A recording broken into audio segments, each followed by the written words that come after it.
What's up, everybody, and welcome to the Survivor Now podcast. And as always, my name is Randy. I am the host, but my co-host, Abraham, is nowhere to be found this week. I sent him to the outpost, so he's definitely going to come back with some type of idol or clue or something. We'll touch base with him next week when we are covering the finale. I know it's already the finale. It's coming up really fast on us here. But today I have an amazing replacement, like a very strategic replacement for him today as well. And I'm excited to hear his thoughts on his good friend Dino, who was kind of a focal point this week. So today I have from season 5, South Africa, Immunity Island. He finished, wait, it wasn't season 5. Sorry. You finished 5th place, not season 5. I mixed it up there. He finished 5th place. So even better, I got Kiran Naidoo, and he is also a fellow podcaster, host of the Self Starters podcast. So Kiran, how are you doing today, man? Randy, thanks so much for having me. Let me tell you, when you said I was on season 5, given how the season 5ers have done on this season, I was more than happy to be thrown in with them. They are absolutely cleaning up at this point. But yeah, thank you so much for having me on the podcast. Very excited to be here. I'm shocked you did not cut me off immediately, because it took me a second, and that's like a normal thing here sometimes. It's like, I get it, I'm ready to go. I'm like, I know what I'm going to say. I have this grand introduction, and then I just fumble my words somehow. But which season number were you on again? Because I know there was a couple seasons, and then South Africa stopped for a while and then came back. So was it season 8, the last season before this? Yeah. Yeah. If you had to choose, would you rather keep your 5th place or go on season 5 now that the option is out there? I would keep my 5th place, to be honest. I'd keep my 5th place. I think I'm a bit intimidated by the players on season 5. And I have a lot of loyalty to Afrikaans, who's the production company that does Survivor South Africa. And they've been doing it only since season 6. Oh, wow. So yeah, I would keep my 5th place. Okay, that's fair. Well, before we get into like the Survivor side of things, because I'm sure you talk so much Survivor. Anytime someone notices you in public, it's probably right down to the point Survivor. But I want to talk about your Self Starters podcast, because while doing my research, I want to know the guests that I have coming onto the show. I looked into this podcast, and it's something that I can really get behind. I'm sure you will be able to put it in too. Oh, yeah, no problem. And I mean that because it's kind of what I did with this show. You're probably going to be able to put it in much better words than I can. So I'll let you explain it real quick to our viewers here in a minute. But it's something that I started with this show a year ago. I just started on my phone, just a headset, one of those wireless headsets in my kitchen. No one else was with me, no guests, nothing. And I was just talking to like the wall, talking about Survivor. And now, over the past year, the dedication that I've put into it and stuff, it just continues to grow. So I really get behind the message of what you're saying is, how are you going to get yourself to where you want to be? So if you can elaborate on that, and I definitely want everyone else to go check out Kiran's show here, because it's a good message behind it. Thanks, Randy. Yeah, I've always been a person who has a lot of ideas, but I've never really done anything with them. And I think over time, there's been a lot of frustration that builds up. And if you're someone like me who's worked in corporate, so you're going the conventional route of getting a degree and then working in corporate, I think you have, I guess, points of reflection maybe twice a week where you're like, what am I actually doing with my life? Is this the point of it all? And through that, I really started thinking about, how do other people actually take their ideas and turn it into something that's successful? And too often the idea of success is a Mark Zuckerberg or a Jeff Bezos or something that is exceptionally grand. And, it's not even something that the 1% gets. It's the 0.001%. Yeah, like that super high ceiling. Yeah, exactly. And if we don't have an idea that matches that, we're very quick to just discard it and carry on. But there are so many small entrepreneurs and people who have done really remarkable things that I think are worth, highlighting and speaking to them to show just how much satisfaction and how, successful you can be without even going near those upper echelons. It's almost your everyday person who is, attaining success by themselves. So exactly to your point of what you've done with the podcast, that's a massive success. You don't have to be a Joe Rogan to be a successful podcaster. And I think that's where the self-starters was born out of. I think I struggle with a lot of imposter syndrome. So unless I feel I'm going to be the expert in something, I'm very slow to venture into something else. And the process of doing the self-starters just showed me that the more you do something, you're going to master it in your own way. And it's not about reaching the upper echelon or what you perceive to be the upper echelon. It's about self-mastery and improving yourself and just going out and trying new things. Otherwise, you're always going to limit yourself. Love how you put that. What is your goal? Because I struggled with that a lot, not only with the podcast, but, outside of here, acting and modeling and stuff. And I just had that realization. I had shoulder surgery this year. So there was like 5 months where I couldn't work and I was just, sitting at home. And it was a lot of time for me to reflect on things and say, where am I at in my life right now? Where are my finances at? And it's something I never thought of before until you had that moment, until, I was absolutely no money in the account because I haven't been working and stuff, that you really start to realize, man, did I have it good? I was someone who didn't, might be a little bit lazy worker in their day job.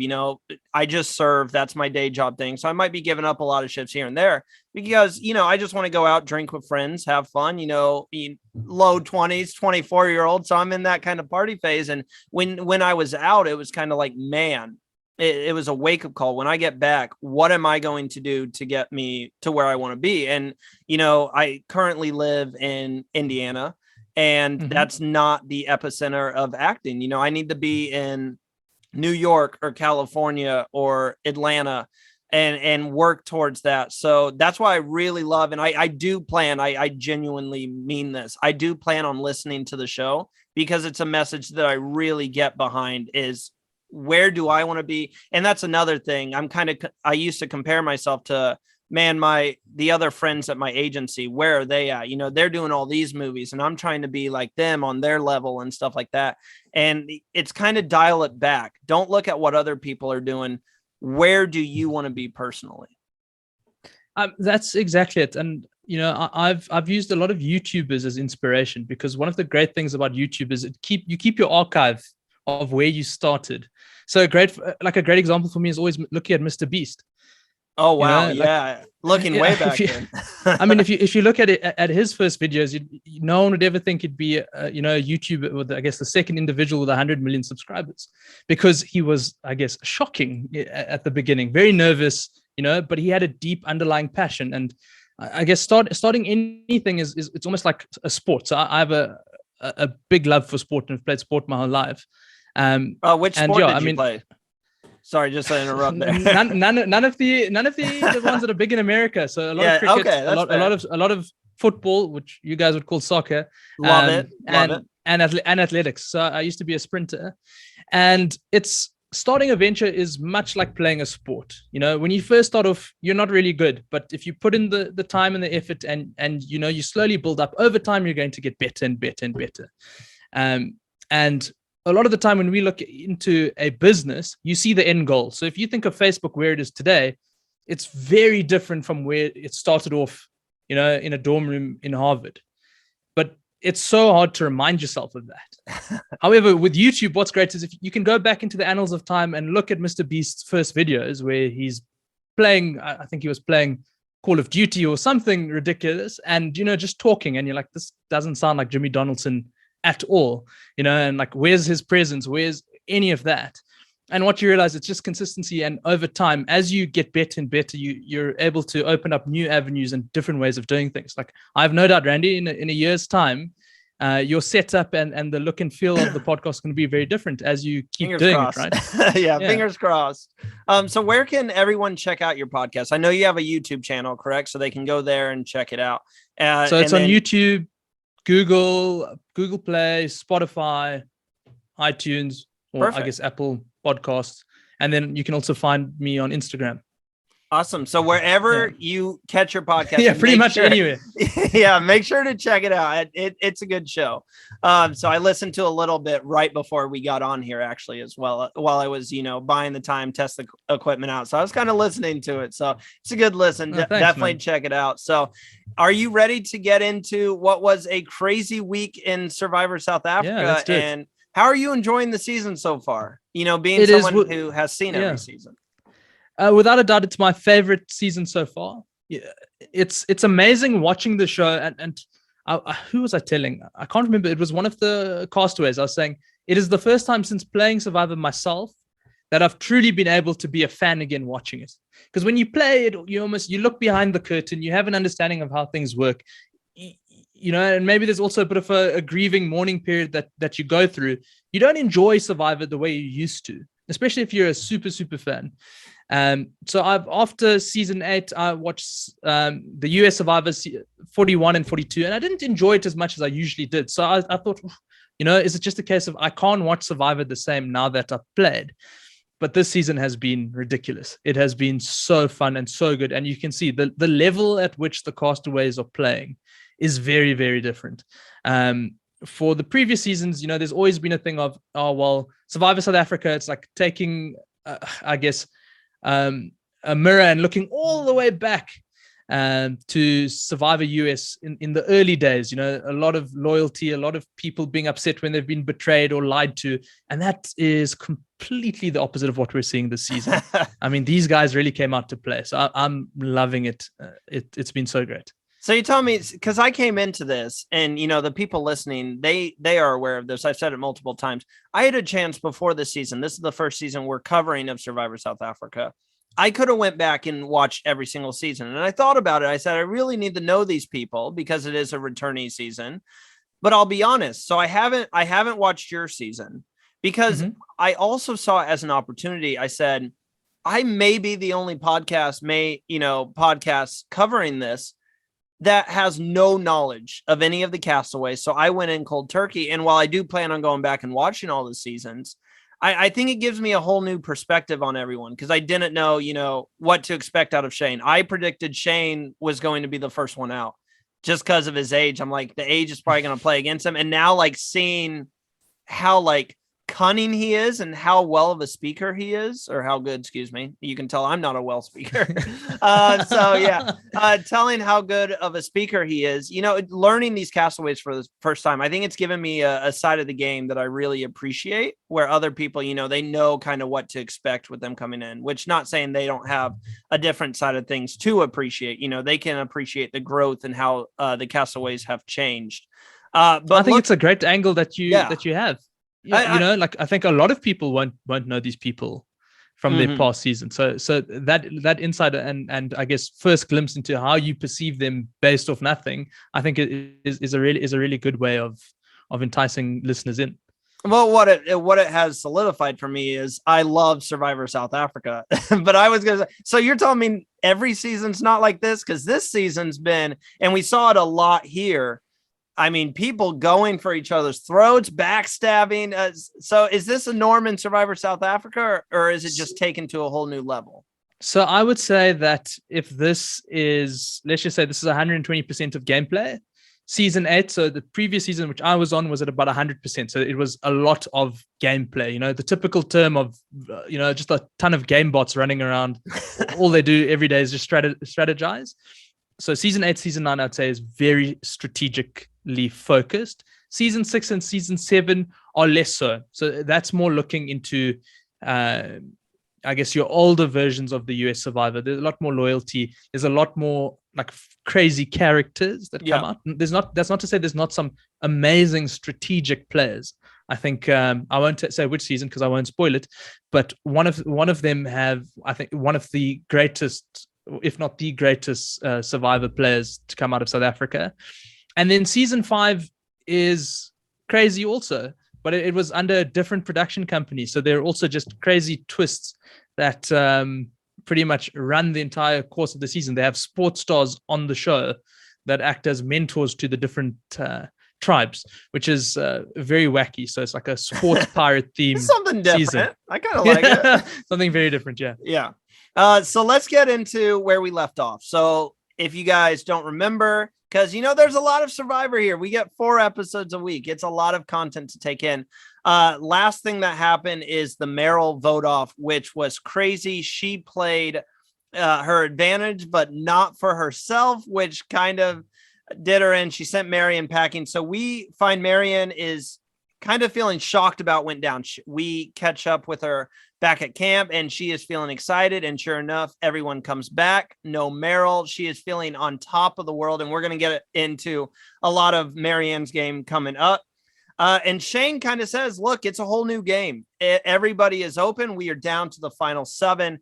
So, Kiran, what stage of the game, being someone who's played the game, would you say the game tends to elevate to a whole new level? It's go time. Would you say about final 7, or would you say maybe later on?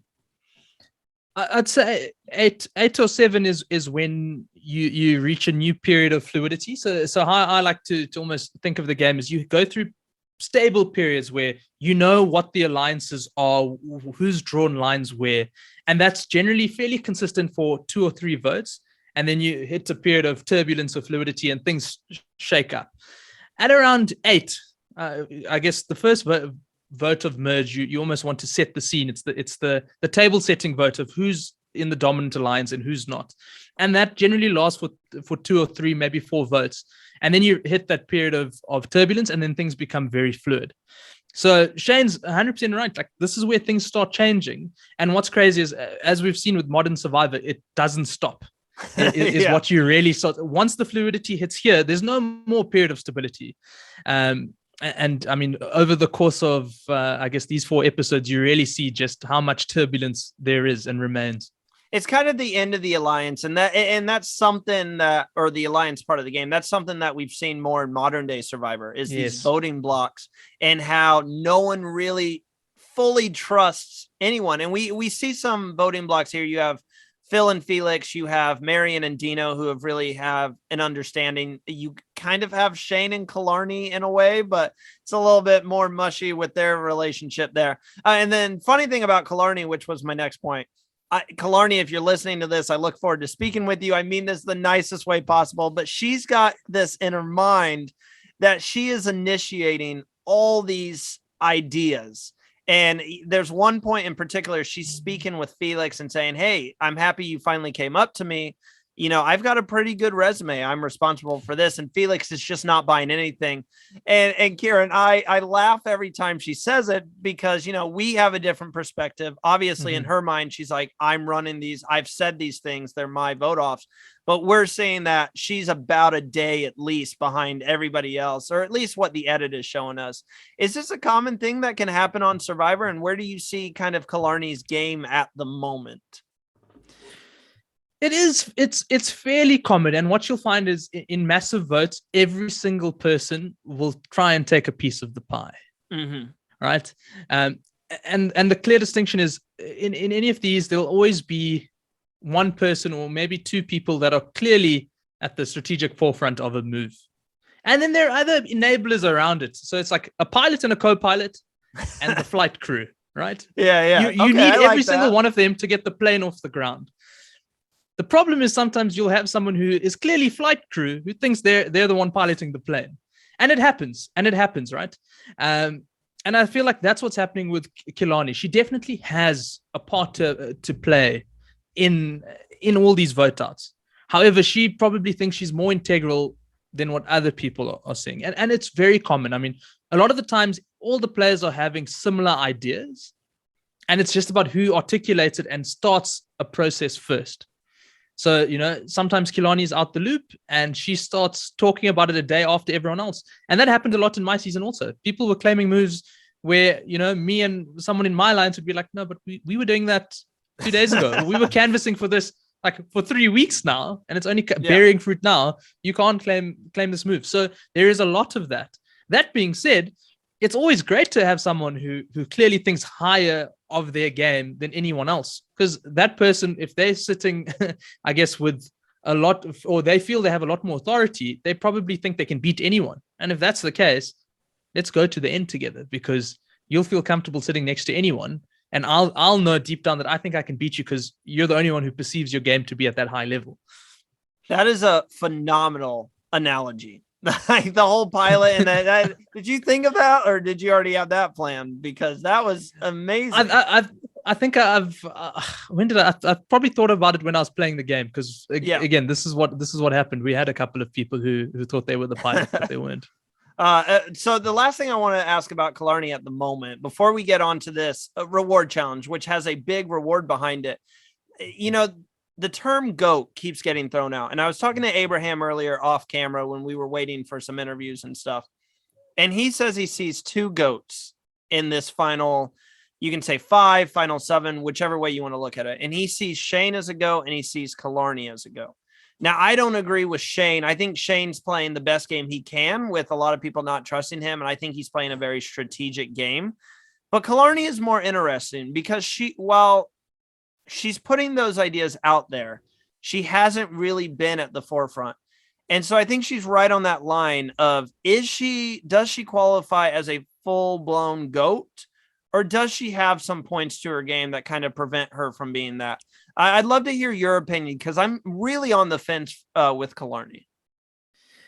It's an interesting one. I wouldn't necessarily say she's a GOAT. I can see why she's perceived as a GOAT, but in my mind, a GOAT is more a type of player who doesn't try to initiate anything, doesn't try to make moves, is completely happy to go with the flow and see where it takes them.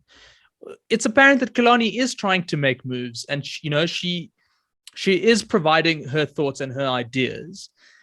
She just has no agency. So, whatever idea she has, it's either been said before or it goes in one ear of someone and then out the other. But she is definitely trying to play. So I wouldn't call her a GOAT. I would just say that, she's having very little luck in getting things to move in her direction. She's a more subtle version she's having difficulty similarly to Tejan. Tejan said he can understand why people perceive him as a GOAT.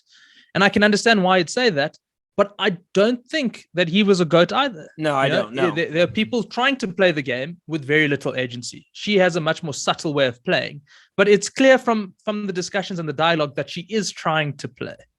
And there's this kind of mindset that GOATs don't belong whatsoever. And I used to have that mindset when I was younger watching the show too. If there was someone who really wasn't playing super hard, I'm like, man, they're taking someone else's spot and stuff like that. And I've come to respect the game more, and I look at the game in a more deeper fashion. And let me just put out there, if you are in the final 5, you deserve that spot. I mean, that it is not easy to make it, past pre-merge, past the merge, the beginning of the merge, I shall say. So I think if you're there in that final 5, whether she's a GOAT or not, and whether she deserves the win or not, she definitely deserves that spot, in my opinion. Yeah, and we could go into a whole philosophical debate about this, but the term bitter jury, I don't think there is such a thing as a bitter jury, because there are no hard and fast rules for how a jury should dictate who the winner is of a game. Mm-hmm. So, if I'm sitting if we're in a final and it's Boston Rob against, I don't know, let's just say the biggest GOAT of all time, it's a literal GOAT sitting next to Boston Rob. Yeah. And I say, we as the jury decide that GOAT has hell of a nice hooves, and so you deserve to win for maintaining your hooves over the last 39 days. Then so be it. That is the jury's prerogative. So it's not a bitter jury. Like, if you haven't understood the jury or the people you're putting onto the jury bench, you can't call them bitter, because at the end of the day, there is no hard and fast way in which they have to decide who wins the game. So it's a similar thing. Like, a GOAT, or however you perceive a GOAT, is purely in the eyes of 2 things: the edit, and B, how the jury perceives them. A jury could perceive someone who's played excellently to be a GOAT, depending on their own subjective views of how the game has gone. So yeah, it is quite a weird one, because it really means different things to different people. And it could come down to that final speech that they give at Final Tribal. Say Killarney makes the Final Tribal, she could have an amazing speech, and that's her game right there. Getting to the reward challenge. We've seen this before on Survivor. I put in parentheses to remind myself of the challenge. I put balanced spelling bee. So you have to spell words out, not knock it over and knock all the letters over. And this one comes with a loved one visit in a way. And our castaways were kind of anticipating this. And they get the loved one visit in terms of a video call. And that's not all. They also get chicken and gravy, which you can never. It wasn't chicken and gravy. What was the official term? Do you remember that? Because he said something else, and I went. It was a chicken schnitzel with mash, right, yeah, and then some gravy and veg. And then you think that's perfect. Food, loved ones, but then you also get an advantage in the next immunity challenge. So I'm like, wow, if there's a challenge to win, you want to win this one. We had some funny moments here. We had Tajan bringing his survivor staff, which came out of no, I don't know if he just got no sleep that night, but we didn't see the survivor staff again the rest of the episodes. Shane is not caring about the loved one's visit at all. He's like, I don't care, let's just do this, like give me the food and stuff. Or I love Shane and some of his responses here of like, I don't care, it's a game, like let's do this. But Phil, this really starts the week of the Phil challenge. Beast. I feel like he's making a little bit of a mistake, and we're going to get more into some of the challenges later on, Kiran, but you don't want to be a challenge beast, and Phil is dominating these challenges. Phil's had on paper, Phil's had a very good week, but he's actually had a very bad week. Okay, yes, I can see that. If we look at the entire week, he's won every single challenge he's been a part of. So he's 4 for 4 this week.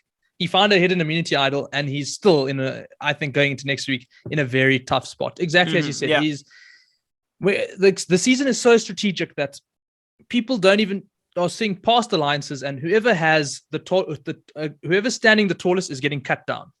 And Phil has put himself in the point where he is so tall that the moment he doesn't win immunity, I have no doubt people are going to come for him. And he hasn't. And the question is, when did that start? Did he need to win all 4 of these challenges to be I here don't at the think end of the he did. week? Yeah, that's exactly it. I was asking him to throw some. I'm like, Phil, like this one makes sense. Loved ones visit. I totally get this one. And the one with Felix where they were standing blocks on the head, like, yeah, you can't let Felix beat you. But the one that comes to mind is the last challenge of the week where they were trying to build that pyramid puzzle. And I'm like, if you look over at Felix, he is nowhere near completing this puzzle. I understand you don't want him to, but you also have Dino, who I would have confidence to put this puzzle together.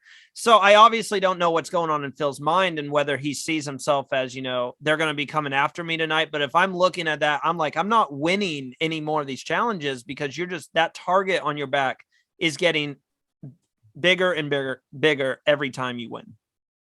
Do you know what I think it might be? It's also the fact that Phil was a pre-merger in his previous season. Okay, yeah. And so you come in with a lot of, I guess, unfinished business that you want to get through. And I remember in my season, and so I'll drop a spoiler, but I won the first 2 individual immunity challenges back to back. And that put a target on my back. And people like, when we chat afterwards, like, why did you do that? Like, you're obviously going to put a target on your back. And I was like, I don't know how much longer I'm going to be in the season. It is such a joy to be here. I couldn't throw a challenge because, every day for me is a blessing to be on Survivor. And when you're going back as a pre-merger, I'm sure that's exactly it. It's you're so happy to be here because you know what's happened previously that I think it's almost impossible to throw it because what if I don't get another chance to compete, right? Whereas I think if you've played and you've gone past merge before, it's much easier to throw a challenge because that feeling of winning, the feeling of proving yourself, you've done it already. If you feel you have nothing else to prove, it's much easier to throw things. Or, you must be made of really strong stuff to say, I don't mind throwing this challenge. Even if I don't have another one, I'm just going to throw it because I think it makes sense. I think that's what's almost pushing him to just keep competing. It's that sense of, I don't know how much longer I have, and I'm not going to lose my chance of proving myself when he knows what it's like to have things go wrong previously. To be fair, it's easy for me to, I haven't played the game Survivor. I would love to, but just watching it here, I'm complaining about him winning all these challenges. But if he were to throw one and then go home that night, it would be looked at as like, oh my gosh, Phil, you're so stupid. Why would you do that? So, to be fair, it's kind of that dilemma. Like you want to win challenges because you're going to be safe regardless. So it's a great thing to have safety, but also kind of manage how others perceive you in a way, if that's possible. Yeah, if let's just say Phil was a post-merger, I have no doubt he probably would have thrown a couple if he felt safe because the narrative shifts completely, right? Now at the end of this week, he's won 3 immunity challenges. If he had just lost or thrown this previous one, and let's say who was next up to him, it was Dino, Yeah. right? Yeah. So it would have been 2-2. So Dino would have won twice. Phil would have won twice. The narrative changes. You can't call me Phil the challenge beast, right? I'm winning some challenges, but that's fine. But Dino's winning immunities equally as much as I am, and those are the things that actually count. So who's the real challenge beast? No, I agree completely. And then he had a tough decision here to make in the terms. There's a twist. We knew there was going to be a twist here. So let me make sure I got this right. So Phil can enjoy all the rewards, the advantage, the food, the loved ones video, or he can take 2 people with him, but no food and no advantage. And everybody, Kiran, was really quick to say, just go, enjoy this loved one visit. And it wasn't really a decision for Phil. I never felt like Phil was going to take people with him, but at the same time, in my mind, I was like, okay, you're losing the food and the advantage, which definitely sucks, but like you can let 2 other people see their loved ones. So I'm not shaming Phil for his decision, but I was looking at it like, okay, well, you still get the loved ones visit, which is kind of what everybody wants, or the loved ones video. So what did you think really quick here about his decision towards that?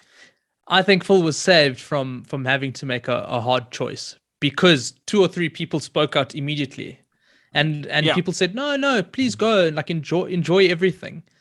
And so, you know, Phil could be like, oh, you guys, thank you. Because now once someone has said that, no one else is going to speak out and be like, no, I think you should take 2 of us. Well, so he kind of did.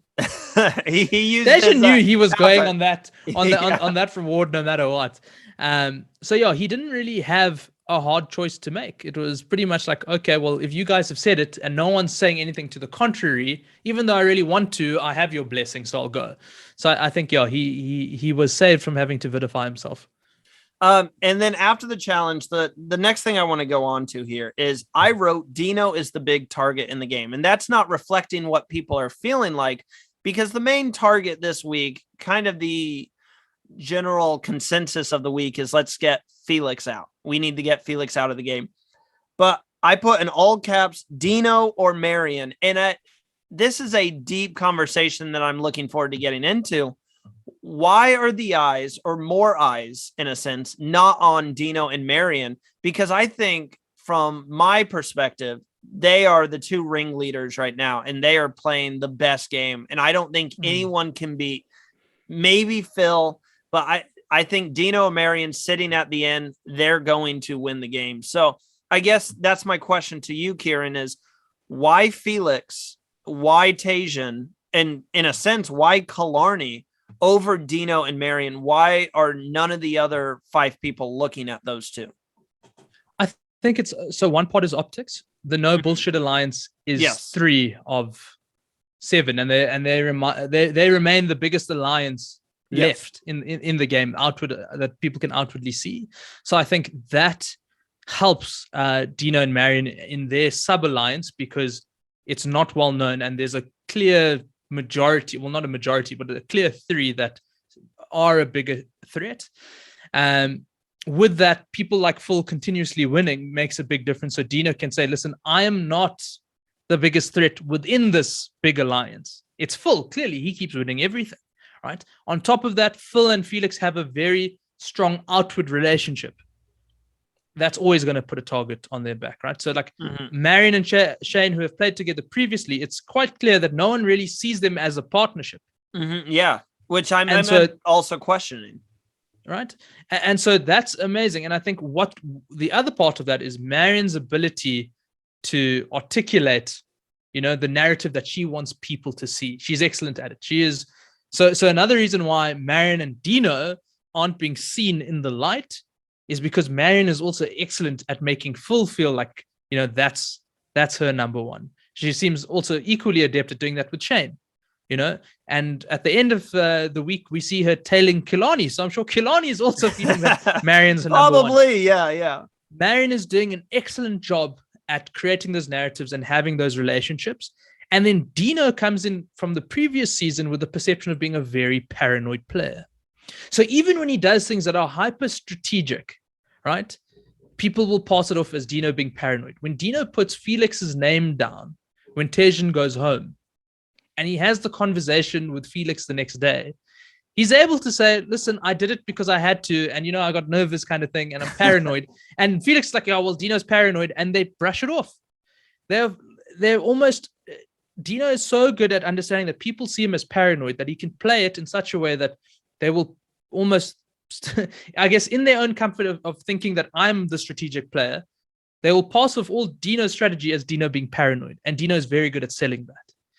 So I think that is why people don't see Marion and Dino being as strong as they are, because Marion is very good at controlling narratives and building those relationships. Dino's equally good at building relationships. And one of Dino's key strengths is his ability to be self-degrading. Yeah. You can never pay in real life, you can never pay Dino a compliment without him turning it into some joke about why that's not the case. So I think that's why people aren't seeing Marion and Dino, because if Phil says, oh, Dino's a threat, Marion will say, no, it's Felix. If Felix tells Dino Marion's a threat, Dino will say, no, not really. I think it's Kilani, because Kilani's going to take someone else's place. So because they're sitting on, I guess, on opposite sides of the fence, they can cover each other when someone else brings up their name. Would you say that at this point in time, when we have 7 people left in the game, so not looking at, the final 5, would you say Marion is playing a slightly better game than Dino, taking everything into effect, or is it closer than what I'm thinking? Because I think they're both playing phenomenal games, but in my eyes, Marion, if she makes it to the end, she's getting my vote 100%. Yes, I would say so, because Marion has put herself in the position of completely wiping out her main alliance and playing out the bottom. And on top of that, when her first alliance member was voted out, Steffi, that was a blindside on Marion. Dino, if I remember correctly, hasn't been blindsided. Yes, he was at the bottom I don't think swap. So. He was on the bottom of a swap. He found an idol and he played his way out by building strong relationships. A large part of that was also Marion's influence. So Marion also currently holds that to some extent over Dino. If the two of them are sitting at the end together, Marion can talk about the impact she has had on Dino's game, right? And then Dino's impact on Marion's game, when Marion is left without Steffi and Meryl, it is very much, I guess, mutually beneficial. Mm-hmm. So Dino can't claim it over Marion. It's fairly equal. Whereas when they were back in pre-merge, Marion played a key part in saving Dino when Dante wanted to come for him. So yeah, I think it's neck and neck. I think Marion is currently edging it very slightly, just a little bit. But I like I said, I think they're both playing fantastic, amazing, phenomenal games. Yeah, and I think a lot of their games are also kind of, if this makes any sense, off camera in a way. Like, I think casual fans aren't really going to see how their games are at the moment, other than what they're saying. But the way they're controlling their position in the tribe, I think, is what's most impressive, given their, different, what's the word I'm looking for? Different positions in the game. I think it's really interesting. And then this episode ends. Also, Felix is gunning for Marion. He thinks she needs to be taken out of the game. Phil and Tajan start, they got to speak to their families, and then it is pouring down rain at an instant. And people are talking about sending Felix home, like right in front of Felix. Like Felix, they're all sitting in the shelter. And I'm like, all right, guys, can we just wait until the rain stops here? Like, Felix is right there. But as you'll see later on, when Felix starts to find out he's probably going home, people don't care if Felix here, his name coming out. We get to the immunity challenge. Tajan and Phil get to start 5 minutes later because they got that advantage. And then the episode ends with a showdown between Phil and Felix. Who's going to win immunity?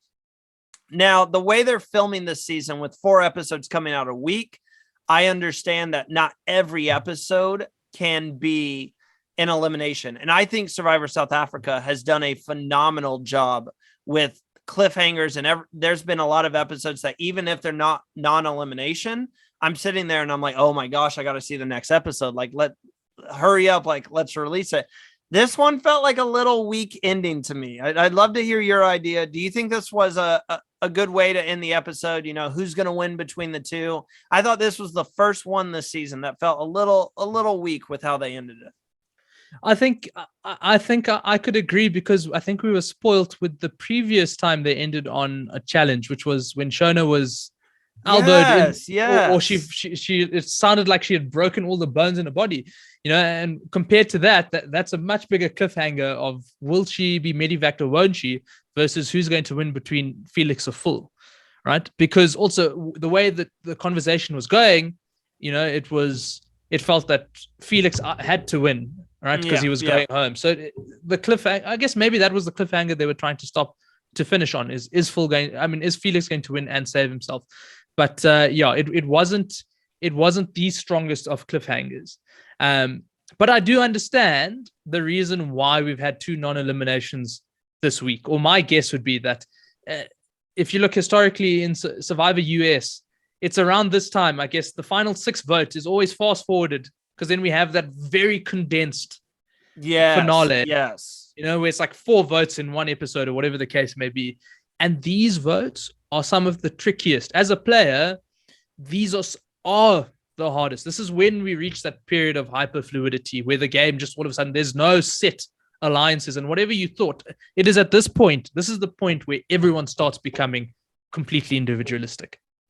I love how you put that, by the way, because I've grown to not be a fan of like the condensed 3-hour episodes and stuff for that exact reason. I'm like, I feel like we aren't truly seeing their games here, where this week we got basically 2-hour episodes for one vote, and both votes felt very impactful and how the game was going to move forward. And I think it's if people do feel dissatisfied, it's a shame, because the reason for it is what I believe is the strength of the editing on Survivor South Africa. They show you what happened and why it happened. There's no unnecessary cliffhangers. And I think if you're a massive fan of the game, you see the beauty in the nuance. Everyone is lying to everyone. You know, Shane is in an alliance with Dino, but he is still going and telling Felix 100% of the truth. Shane's in an alliance with everyone as far as Shane is concerned. Yeah. Felix gets the truth, but because it's from Shane, he doesn't believe it and he completely discards it. You know, Phil, Dino, and Felix want to work together. Phil finds, and I know I'm zooming ahead here, but Phil finds you're all good. Phil finds the clue to the hidden immunity idol and runs away. And doesn't want to tell his own from Felix method. And Killarney, right? Felix and Killarney were right there with him. Yeah, and he just started. But I mean, if he darts away, I mean, he can still tell Felix later. Then he completely lies to Dino about it, right? Dino goes to the outpost, comes back and says, "Oh, I found out about a challenge, or I got to practice a challenge, but I don't want to tell you because you're going to have an advantage." But how is Dino telling someone about a challenge going to change anything? So it's clearly he's clearly lying, and it's just. You know, those are the things that you wouldn't get in a condensed version, but that's the level the game goes to. Like, people are just lying left, right, and center. It is exceptionally transparent that everyone's lying. And the game has completely changed on its head, where people previously will tell you 90% of the truth and lie 10% of the time. Now, people are lying 90% of the time. There's a 10% truth, and you don't know what's what. So, you know, I guess these guys are such big fans, and you can see their return each season because everyone's comfortable in the lying. Everyone's comfortable in your own alliance, your day one alliance, withholding information from you when it is blatant they're doing so. And everyone's saying, fine, well, that's part of your game. You know, it's not like people have knives behind someone's back. Where it's like everyone has a knife to everyone's throat and saying, I will potentially stab you. So yeah, I guess that's the subtlety, but you know, it does make for if you don't pay attention very closely, it can be confusing because you're like, why are these people going in circles?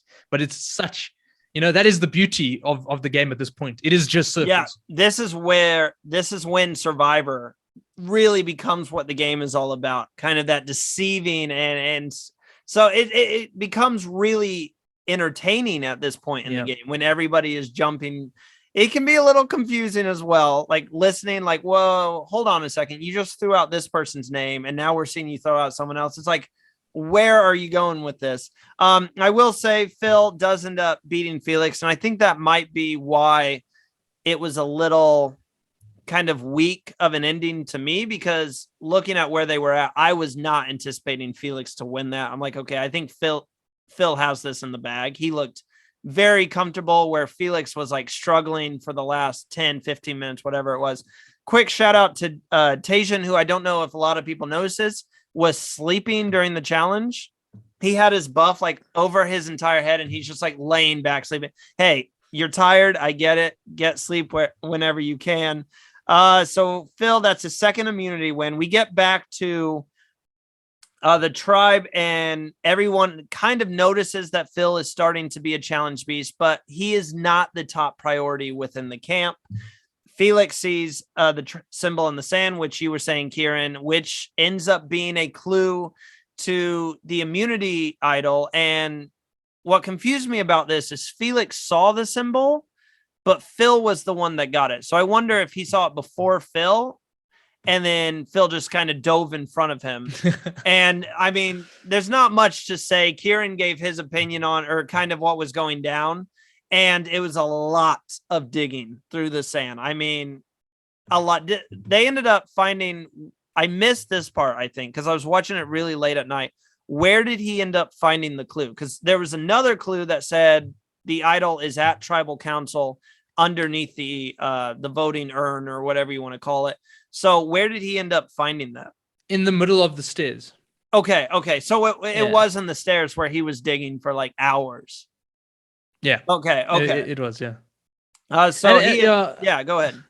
No, I was just saying, like the running away with the clue, I still find hilarious, because it one of the key things when you play the game is also making sure that, or understanding that if one person knows your secret, there's a chance everyone knows your secret. And at some point, and then if that's the case, it's better to tell everyone and control that narrative. So like Full should have gone and told Dino, listen, I found a clue. And given how the no bullshit alliance is going, he could have said, I found a clue, but I want to find the idol for myself. So I will tell you when I found the idol, but I'm not going to share the clue with you. But here it is, and I just wanted you to be aware. I'm not hiding that from you. And then when later on, I think the episode after, where he goes and tells Dino, listen, here's the clue, I need your help. Dino wouldn't be like, I don't believe Full, right? Because Kalani told Dino before Full had a chance. So sharing information is so important. And the moment one person knows your secret, it's almost safe to assume that everyone's going to know your secret. And so you need to use that information as a currency and share. You'd rather share it first than have someone else share it for you. So I think Full made a mistake there. Oh, well, all that drama. I mean, the no BS alliance really turned into a lot of bullshit alliance this week. And the thing is, this episode really started the Felix versus Dino. Felix is gunning for Dino. Dino is gunning for Felix. And it's kind of that situation of what came first, the chicken or the egg. Who started targeting the other first? Because they've known all season they're going to have to stab the other one in the back at some point. And I think the only thing that confuses me is from Dino's perspective, and we spoke about it a little bit earlier. Why is his attention on Felix here and not as much on Phil? Because of the whole challenge beast and stuff. And Dino even said, Phil isn't giving him the whole truth. He finds out about some details not from Phil. So he's like, I know this guy's lying to me too. It's almost like he had to choose which liar he wanted to work with more between Felix and Phil. And it seems like he's definitely chosen Phil before Felix. And I just don't know in terms of Dino's game if this is the right decision. So I think it is the right decision. Okay. So two things. One, Felix and Full, I think, have been together since day one, and I think Dino almost joined them a bit later. So I think Dino feels on the outs. So getting rid of Felix would allow him to be Full's number one. And the question then is, why does he want to be Full's number one, not Felix's? It's because Full stands out more than Dino does, whereas Felix doesn't stand out more than Dino. So By getting rid of Felix, he pulls in Full as his number, or I guess Full now has Dino as his number one and no one else. And on top of that, Dino still has a shield to hide behind. If he gets rid of Full, then it's Felix and Dino, and then Dino becomes Felix's shield. See, when you put it like that, that all makes sense, because that is something that the shield is an interesting way to look at it, because Felix wasn't really competing in the challenges and winning like Phil does. So I didn't even look at it in that way personally about the shield aspect. Because, and I'm just reading from the edit, it seems that a lot of people didn't realize Felix was playing as hard as he was. Felix waited, up until the right time to start playing, and he first started playing subtly and then became more aggressive.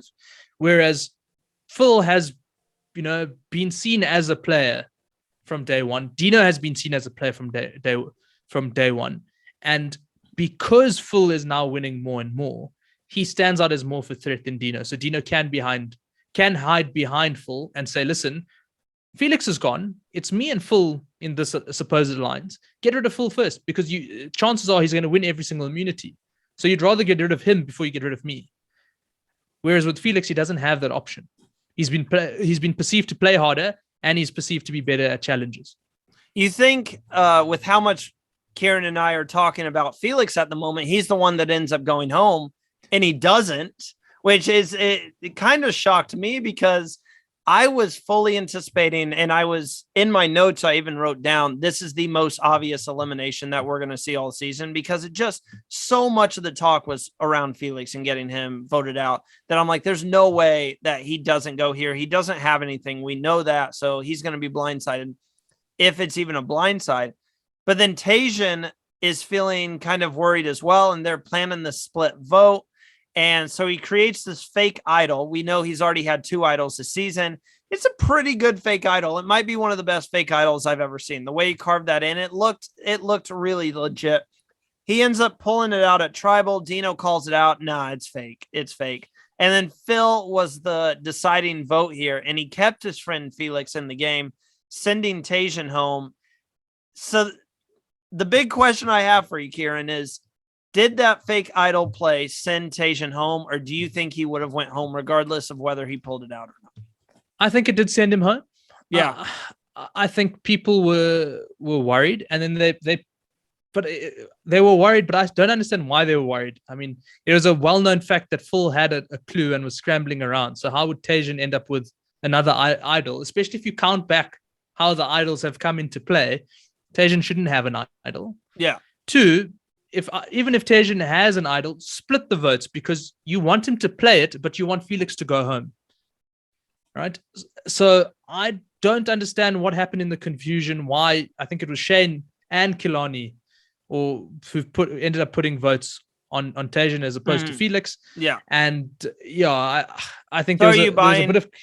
Are you buying Phil's story then? Because Phil's story was, I don't buy Phil's story. Okay. I don't buy Phil's story. Like, I was trying to flush the idol out. Yeah. I just think that if Tajan hadn't did what he did, if Phil had turned to Kilani and Shade and said, just vote Tajan, they wouldn't have done it, because there would have been no reason to. But all the theatrics, people were like, oh, let me just put it down there just in case. Because I think maybe Tajan's really sold it. So like, let's just make him flush the idol, so the idol is no longer there. And then that's gone for next week, or next vote out, and we'll get rid of Felix. It feels like it was quite confusing. That's the funny thing, is if Phil did really mess up the vote, if he was like, I don't think anyone believes him, but if what he was telling Dino was true about like, oh, I messed up the vote, my bad. That's the second time this season. If you guys remember, Dante was supposed to go home, and Phil messed up a vote there, keeping Dante in the game. So I'm eager to speak with Phil someday and, ask him. I said, what's going on with these voting things? Your paranoia takes over like right before Tribal, which paranoia is, I'm sure, in like a real thing in the game of Survivor. And his paranoia, and, when you mentioned that it could be plausible then that he got paranoid and just did things, because he has been paranoid and done some silly things throughout this week, running away with the clue, lying to Marion about what the clue said, that it's an idol at the outpost, telling Dino something different. I think in the heat of the moment, when he gets paranoid, when he's stuck in a corner, he just says the first thing that comes to mind, or he just acts on instinct. Yeah. And sometimes he's put his foot in his mouth a couple of times. And he's still like top of the game. Like we've said, he's still like leading the game if he can kind of control that a little bit. Jumping ahead to the next reward challenge. Basically everybody gets split into teams of 2, and Kiran, the teams could not be more perfect. It literally, I don't know. You're going to have the people online who think Survivor is so fake. I'm like, they're going to be at the keyboards, literally typing away, because the teams come out to be Shane, Killarney, Felix and Phil, and Dino and Marion. And I'm like, this could not be more perfect for the game at all. It's the curse of Survivor South Africa. I mean, season 8, we had a pairing up also with 10 people, and all 5 pairs were perfectly split across alliances. It seems to happen, and it is always random. I mean, I was part of that draw. I know how random it was. It is just, I don't know. The odds of it happening twice are, infinitesimal, and yet it's happened again. It's really is something it was funny. Perfect, and they're playing for basically a spot A. Phil and Felix win, so there's another win for Phil, and I'm like, this should be a chance for them to strengthen their alliance, and it really wasn't. I mean, the moral of it is Felix knew something was off about Phil the entire time, and this is where kind of the distrust between Phil and Felix starts. And then Marion, real quick, before we head back to camp and start talking about where we're going next in terms of who we're going to vote out and everything, Marion says a quote, "I'll be damned if those 2 are in the final 2." Full emotion and everything. Why do you think it means so much to Marion, who is an emotional player, to get out Phil and Felix? Is it just to advance her game and for her to win, or is there something more underlying here? I took it quite literally, as I think she just wants to make sure that she gets to the final 2 with her alliance. I'm not sure whether it's anything more than that, because I think Phil and Felix have played good games. Like, I think if either of them had to win, it would never be a bad thing, right? I think they're both good representatives for Survivor South Africa. Yeah. So another thing that happened this episode, and walk me through this final 4 and what it's going to look like. Say Phil gets voted out next, which I doubt he will be the very next one, because he does have the idol, unless they can get that off him. But final 4 of Shane, Marion, Killarney, and Dino. The final 4 that went through Phil's bag here and found his idol. First off, Phil, you got to take your bag, man. You got to take your bag to every challenge. So that's on you. But walk me through that final 4 and what fans might be expecting if that ends up coming to fruition. I think in that final 4 permutation, I think every fan's dream would be a Dino versus Marion. That's what I'm hoping head to for. head. That would be a battle for the ages. Who wins? So much of it comes down to, how have you left people on the jury? Are they happy with you? Are they sad with you? How can you distinguish your game? I mean, they both have great stories. That would be so hard. Oh my gosh, I didn't even think about the stories like outside the game. I was looking at it, their gameplay, but Marion and everything that she's had to overcome. And then Dino, we literally saw this season when he got the car, how much it meant to him. And he told us his story. So, I mean, you might be looking at, if it comes down to those 2, a tribal council that might be one of the most emotional tribal councils we've ever seen in any version of Survivor, US, Australia, South African. And I think it would rival the closeness of Dom versus Wendell. Yes, Island, yes, right? Like, how do you put them apart? I mean, and here we have the brilliance of 2 people who played separately and then came together quite late on, and really, did some amazing things together. If that works out, I don't know. You would have to vote personal preference, right? I almost think that if Dino gets to the end, he is guaranteed 1 vote, and that's Dante's vote. Dante will be. This is the man that I've told you we need to get out. I've been saying he needs to go out since Dante respects the game to the point where I feel like you said, he would be like, look, I was gunning for him. He made it. And that's just the respect he has. But I would argue that Marion would also be, see, we're already thinking ahead, but I would also say that Marion would be guaranteed a vote because I think Shane would have. Oh, without a doubt. With how I think they close would have are. a vote each. So, I mean, in Dante's previous season, and this is the funny thing, right? Yes. If Dino gets to the end, Dante really is a messiah because in Dante's previous season, he was voted out and he kept saying that there is a particular person we need to get rid of him. And if we don't get rid of him, he is going to win. And he went out and he was swearing and like, you guys are stupid. I told you, we need to get rid of this guy. This guy got to the end and won. And if Dino does the same thing, Dante is going to just get there and his jury speech is literally going to say, everyone needs to vote for Dino. I told you, we need to get rid of him. I've seen this before. It has happened again. You all need to listen to me. There's no one who deserves it more than Dino. That is my guess. Like, Dante will be Dino's representative if, and they didn't even play together, but it's just because Dante will be like, I told you, and no one listened.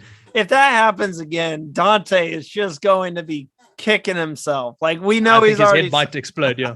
Oh my gosh. Well, another great thing for Dino here, Dino's head almost exploded when he headed to the Outpost. He won a safari water trip. I don't know the actual term. I was trying to take notes while listening to it.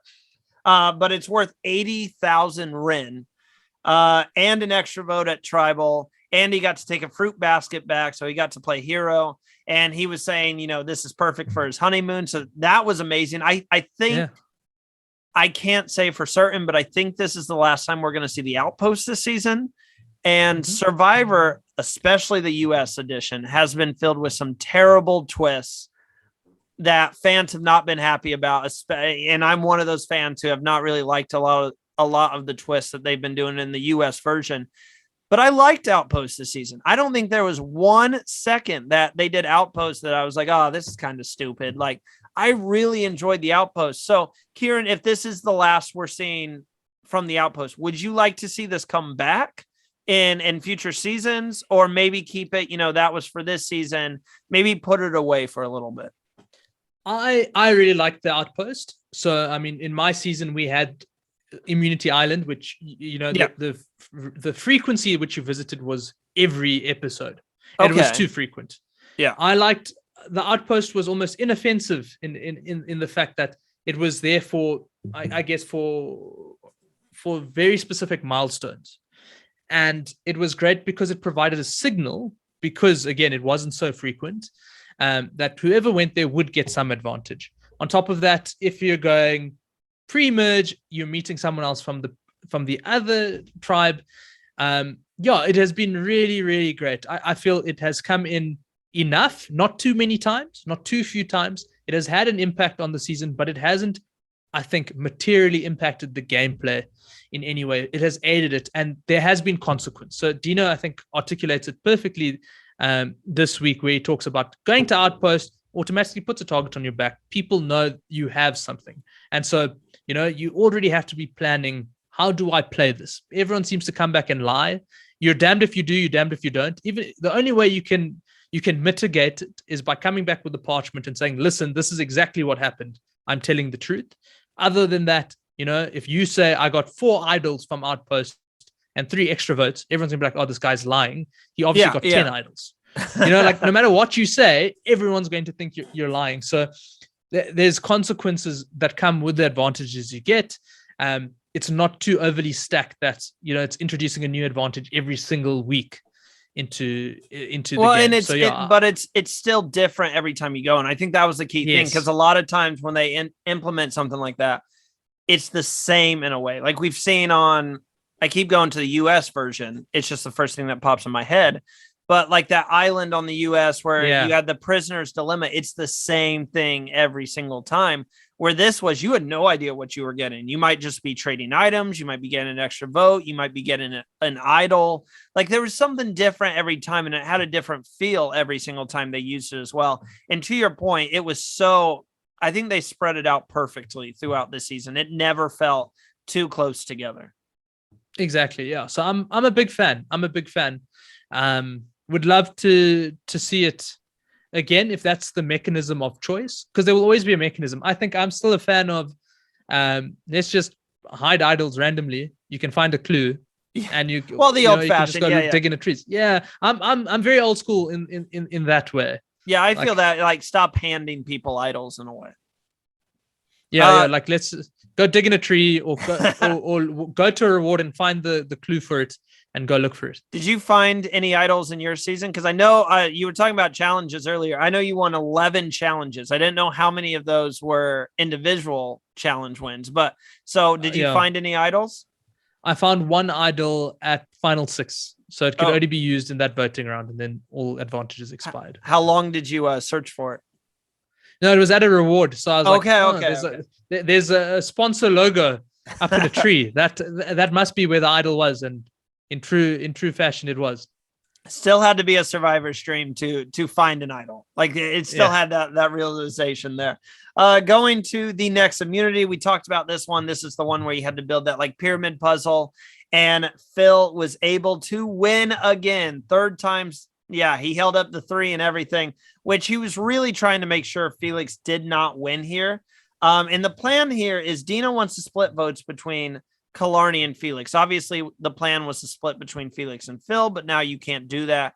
And this is where we see more of this final 4 group. They want to get Felix and Phil out, but they know they're going to have to turn on Killarney. And looking ahead here, the votes get split between Killarney and Phil. So what's going to be repercussions from this or repercussions, from Killarney getting some votes here?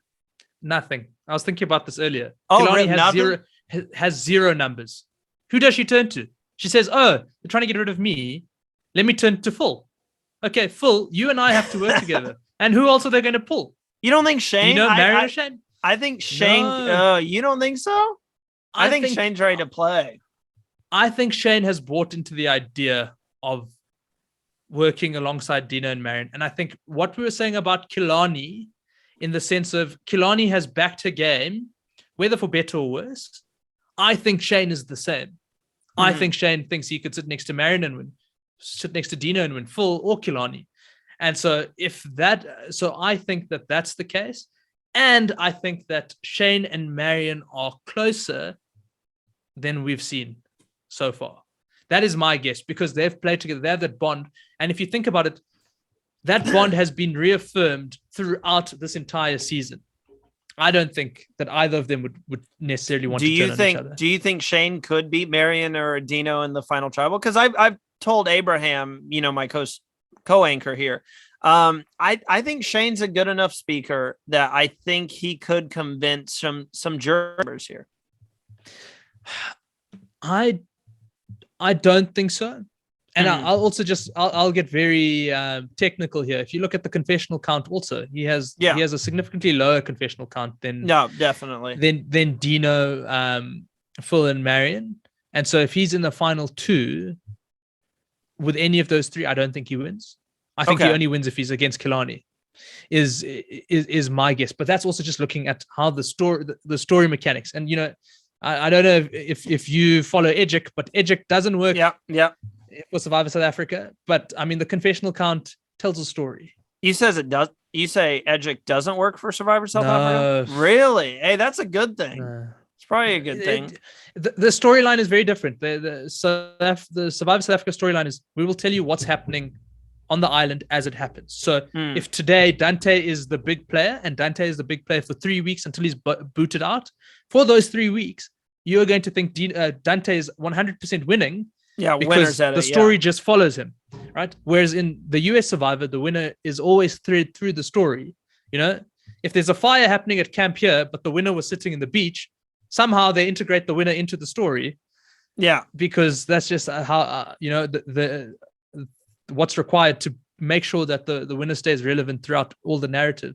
Did you know who was winning 42? Watching Survivor 42, did you have a feeling who was going to win? Yes, by the time we got to this stage, you could see who was going to win. There's like this overwhelmingly positive spin, and so it becomes quite clear. 41 was a bit more difficult, but the Edgic definitely holds with US still. Well, so we continue around this no BS alliance, and before we get to the final tribal council of the week, Phil makes a comment here where he is building trust with Dino. He plans on giving Dino his idol to save him just in case. But then he's like, I got to cut Dino next week. Dino's got to be gone. Has Phil waited too long to cut Dino loose? Because I think he has. I think Dino should have been gone. I would say before the Merrill vote, I think Dino should have been gone. I'd love to hear your opinion. You're spot on. Yeah. I think that Phil has played the game perfectly, but with maybe 2 or 3 rounds too many left. Yeah. Right? He has left himself as the tallest flower, the tallest poppy, for too many voting rounds. He definitely should have kept Merrill. He should have kept Steffi. Yeah. Marion has done an excellent job of being a mastermind and hiding it. She has done amazingly well. No one realizes just how powerful Marion is. Oh, I do. I realize. No, I mean, we do watching it at home. I think she has managed to just integrate. Like she is the reason the No Bullshit Alliance is no more. She has just she's the reason the No Bullshit is no more, and the full package is no more. In my opinion, She is so good, and backing her ability to integrate wherever she is, toppling down these empires, and she's that common thread through it all. I think Phil has left it too long to get rid of Dino. He should have kept other big threats around. Dino can hide behind Phil because they've been working together for so long. Dino can be like, I know I'm the threat, but this guy has done all the same stuff. And he's found idols, more idols than me, or the same amount of idols, and he's won immunities. How can I be the bigger threat? Right? On top of that, Phil's biggest relationship is with Felix, who's now gone, and with Marion, right? And with Dino. But Phil has burnt the bridge with Dino with a few city and lies. With Marion. If you remember, Marion was like, I can't trust Phil anymore. I just can't do it. And that's exactly it. Marion doesn't feel necessarily like Phil was ever number one because she's seen the relationship with Felix.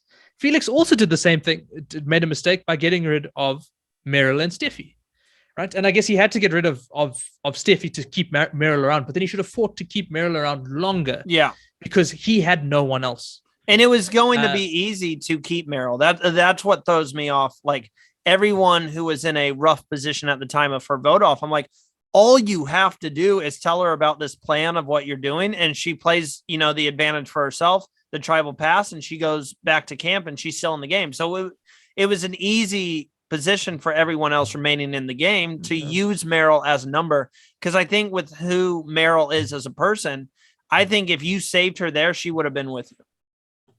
And the meta of survivors now, like you almost want to risk having 2 or 3 stronger people than you. Yeah. As the numbers start dwindling.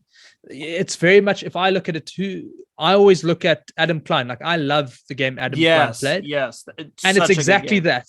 Dino and Marion are playing an Adam Klein game where there are strong front runners up ahead, right? And literally biding his time and just waiting and waiting, with the risk that if I look at Millennials versus Gen X, if David Wright had got to the end against Adam, David Wright would have won. And that is the risk that Adam had to take.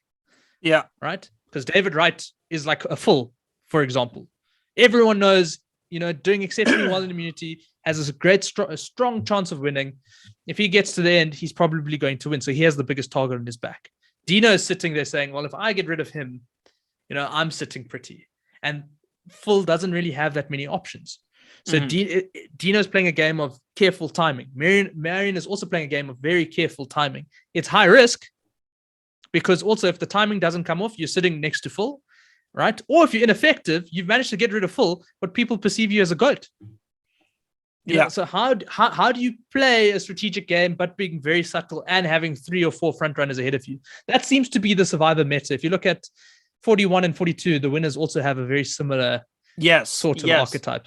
Very similar. And I mean, speaking about Phil and Marion here, first off, I think I said earlier this episode, I didn't know where Phil was going to be next week because he still has the idol. So I don't know. He doesn't. I made a mistake there. So he played it for Dino, kept his promise, which I missed what Dino said, and I'm mad about it. I caught the tail end of it when he was like, I owe you an apology. And he's like, denied. And we see when Phil is speaking next week, he's like, that was kind of, he's kind of mad about Dino and in that sense of he didn't trust him in a way. And then Marion creates a fake idol nullifier. A lot of people this season creating a lot of fake stuff. Yeah. So, I don't know if it really changed the vote in a way. I want to say it didn't. But she did create a fake one and kind of stir some stuff up. The vote tied between Felix and Killarney. And like you said, Kiran, I don't know if Killarney noticed anything. She might just, even if she doesn't have the troops to rally behind, this has been kind of a part of Killarney's game too. She might just forget about it as a whole and just go right back into playing with everybody. Killarney is I think Killarney, dead in the water if Phil wins immunity again. I think she's gone. Yeah. Oh, yeah. No, I agree. Unless Marion has a change of heart and wants to get rid of Dino. The only thing keeping Dino in the game. Get rid of Marion. Do you think Dino has as much pull with Killarney as Marion has? Do you know what I mean? Like, I think Marion could tell Killarney, let's get rid of Dino. But I think if Dino says to Killarney, let's get rid of Marion because Phil is safe, I don't think that happens. I could still see a finale that would piss everybody off, including the jury, of a Shane and Killarney, if I'm being honest with you.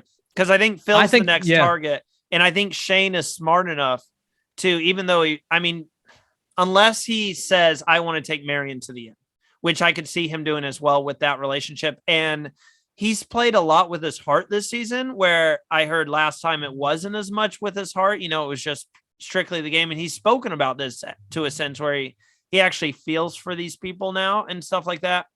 But if he's smart, Phil's next to go. If he doesn't win immunity, like you said, if he does, it'd be Killarney. But if Phil doesn't win immunity, I could see Shane saying Killarney, we have to split those two up, turning them against each other in a way, which would obviously piss off a lot of fans. I think Killarney gets to if Killarney wins immunity at Final 5, I can't see how she doesn't get to the end, because she's at a Final 4.